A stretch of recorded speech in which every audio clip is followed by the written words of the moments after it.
নমস্কার, সাবনাভিক নিউজ নেটওয়ার্কে আপনাদের স্বাগত। শেষ পর্যন্ত আসন্ন রামনবমী উপলক্ষে ব্যারাকপুর শিল্পাঞ্চলে যাতে কোনো রকম অপ্রীতিকর ঘটনা না ঘটে তার জন্য কড়া পদক্ষেপের কথা জানিয়ে দিল Barrackpore police commissionerate. Barrackpore commissionerate এলাকায় গত রামনবমী পালনে উল্লেখযোগ্য কোনো অশান্তি না হলেও হাওড়া ও হুগলির ঘটনার থেকে শিক্ষা নিয়ে এই আগাম সতর্কতা।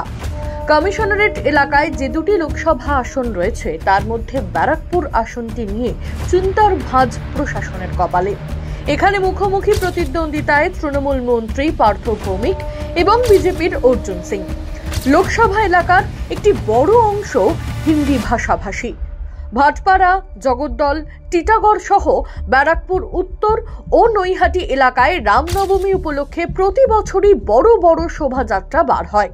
আর এবার রাম মন্দির প্রতিষ্ঠার পর প্রথম রামনবমী অনুষ্ঠিত হতে চলেছে, তাই এবার রাম ভক্তদের মধ্যে উন্মাদনাও একটু বেশি হতে পারে। ফলে কোনো শোভাযাত্রাতেই যাতে অস্ত্র নিয়ে যাওয়া না যায় সেই পরিপ্রেক্ষিতে নৈহাটির পৌরপ্রধান অশোক চট্টোপাধ্যায় নগরপাল অলোক রাজোরিয়ার কাছে আবেদন জানান। এরপর রামনবমী নিয়ে পুলিশের পক্ষ থেকে সমস্ত পক্ষকে নিয়ে একটি আলোচনার ব্যবস্থাও করা হয়।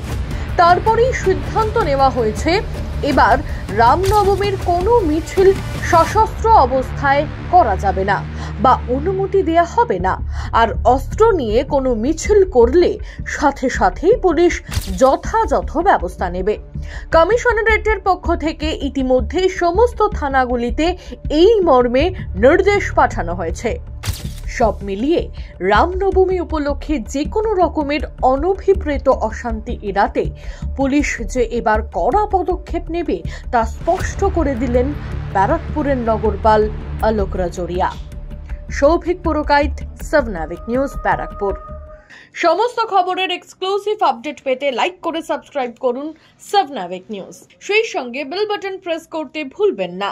আপনাদের একটা সাবস্ক্রিপশন আমাদের জন্য অত্যন্ত মূল্যবান। জয় হিন্দ।